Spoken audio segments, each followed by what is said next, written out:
Clairo is one of my top 5 favorite white celebrities. Right now, I'd say it's Clairo, David Fincher. Who else? This is tough. Clairo, David Fincher. Ooh. Hold on. I got this. I swear to God, I got this. I know who it is. Let's just say Boy Genius, all as one. That would be a good video. Top 5 favorite white people. But anyway, Clairo's one of my top 5 favorite white people. And this new album, Charm, snaps. You did it, girl. You fucking did it. I discovered Clairo in college with Pretty Girl. I played that so many times. I still listen to that song all the fucking time. It makes me feel like a pretty girl. It really does.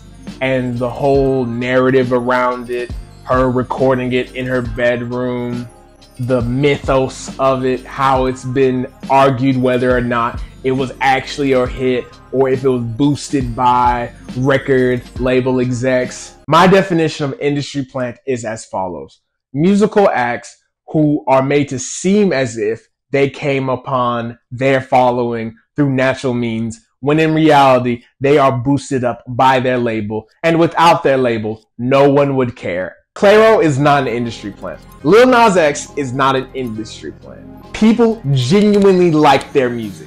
My model for an industry plant is that ABC girl. I've never seen anyone say they like that song or love that song, but she's been nominated for a Grammy. She has a hit song.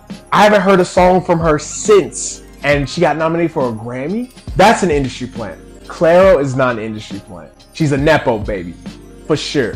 She's always had all the advantages.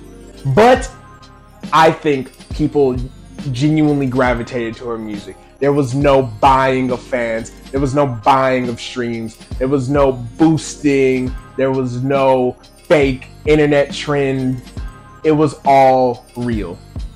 And it's not her fault that she was rich. It's not her fault at all. Luckily, she's also very talented and can make music really good. Hey, if you're going to be a Nepo baby, at least be talented. Nomad, this song sets the tone for the rest of the album really well. It lets you know that Clairo has changed. Clairo has grown up. This ain't no kitty pop. This ain't no TikTok. This is fucking music. We making songs. Adult, sophisticated songs. It really raised the bar for the rest of the album. Sexy to Someone, I loved it as a single. I love it within the context of the rest of the album. It does sort of stick out like a sore thumb because it is very reminiscent of her bedroom pop days, just elevated a little more. It's a little more fully realized. It's a little more mature. It's a little more advanced, but it still has that bedroom pop aesthetic to it. Second Nature, I posted on TikTok about Clairo having a little black in her, being a little bit hip-hop, a little bit soul. And everyone in the comments started fucking bugging. They started freaking the fuck out, calling me racist, calling me stupid. If Erykah Badu or Solange or Summer Walker was singing this fucking song, y'all call it neo-soul.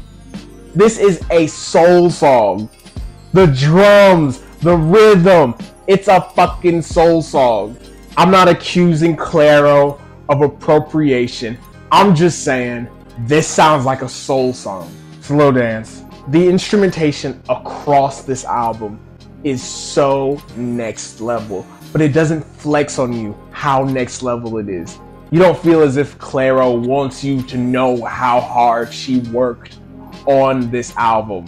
It feels effortless. You don't see the effort. You don't see the veins bulging from Clairo's neck throughout this album.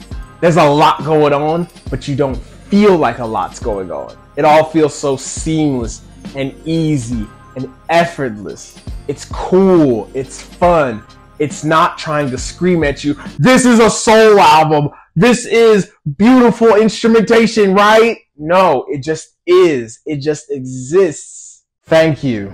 I just want to talk to her about her influences on this album.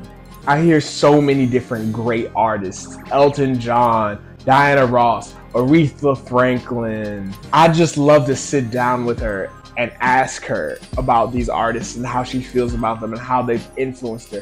And it doesn't sound like nostalgia porn. She took the 70s sound, made it her own, made it contemporary, and it doesn't feel forced or fake or as if she's exploiting that sound for more streams. Terrapin.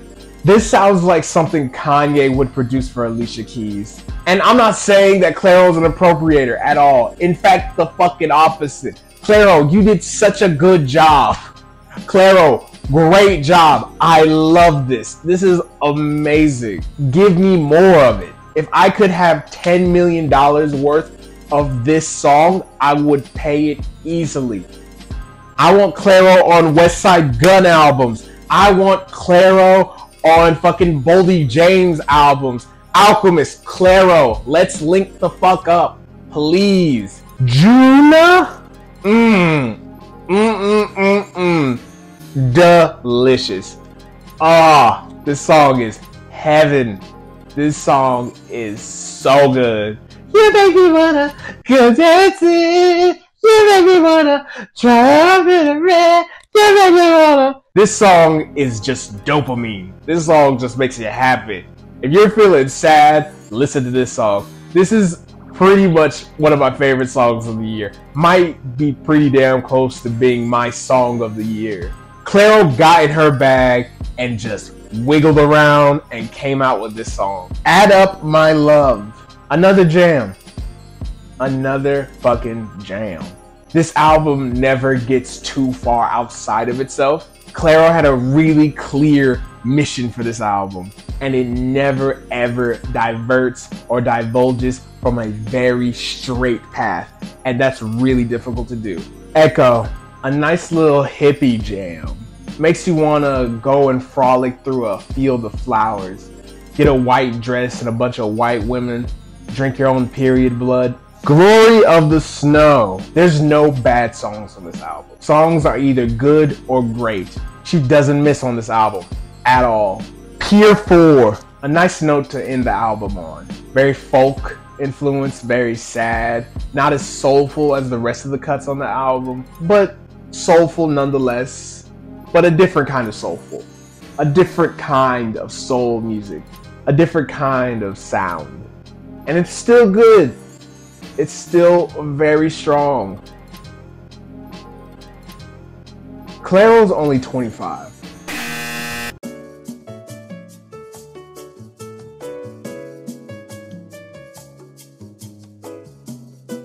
Clairo is only 25.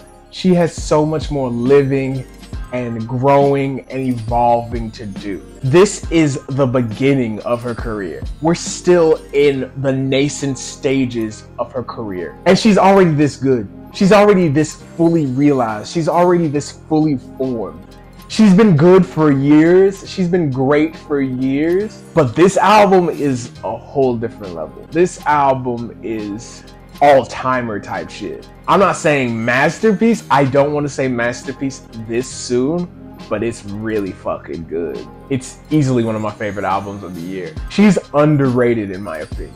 I know millions of people love her, and she's also a critical darling, but I think she could get even more love. I think she deserves even more adulation.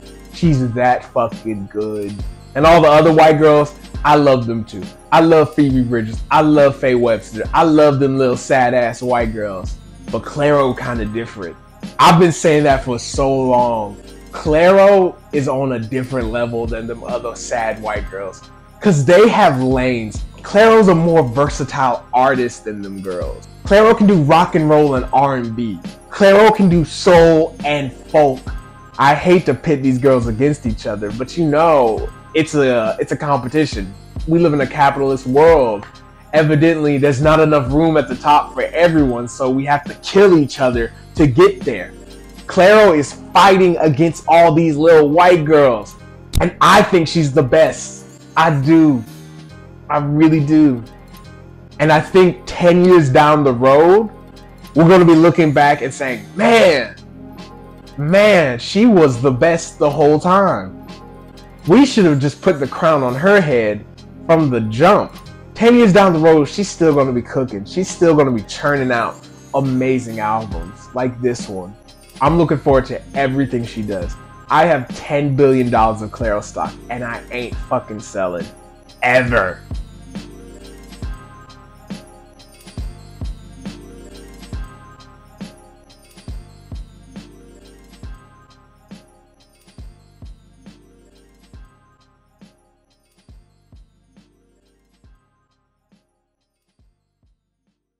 Austin Reeves? I don't like him enough. Track